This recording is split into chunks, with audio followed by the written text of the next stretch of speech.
Hello guys, galing ko lang sa palengke. Tingnan nyo yung pawis ko, tagaktak. Tingnan nyo. Grabe yung pawis ko. Yung pimples ko, nilagyan ko ng anong pangan, yung pandikit. Tapos tingnan nyo yung pawis ko. Grabe ang init. Pwede pa naman tayo. Papakita ko sa inyo yung mga binibili ko. Kasi bukas, ano dito yung Bosman. Ay, grabe yung init oh. Oh, grabe yung pawis ko. Tingnan mo, tingnan nyo. Bumili ako ng labong. Labong. Huwag nyo napansinin yung mukha ko. Labong. Tapos, manok. Labong manok. May parang labong manok. Tapos, may nakita akong magtitinda sa gilid ba?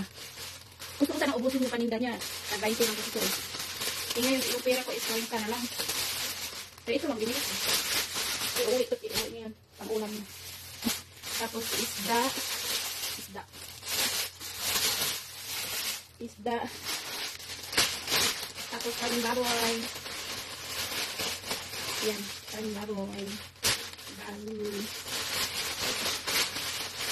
Okay. Yan. Tapos yung meatball. Masarap ito. Mainit pa siya. Pwede siya kainin kasi mainit pa. Tapos ito na naman, yung maliit na labong. Labong ito. Anak ng labong. Anak niya. Anak pa rin, ba ito?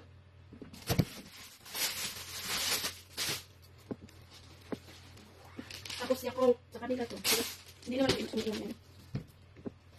Tapos ito. Ito pag may Bosman, tapos pag may iaalay nila sa mga ghost, hindi talaga mawawala ito ganito. Ganito. Malaki ito eh. Ayan. Mainit pa siya.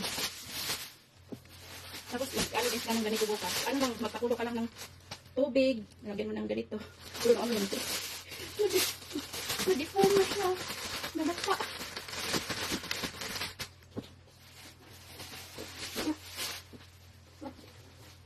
Tapos ito.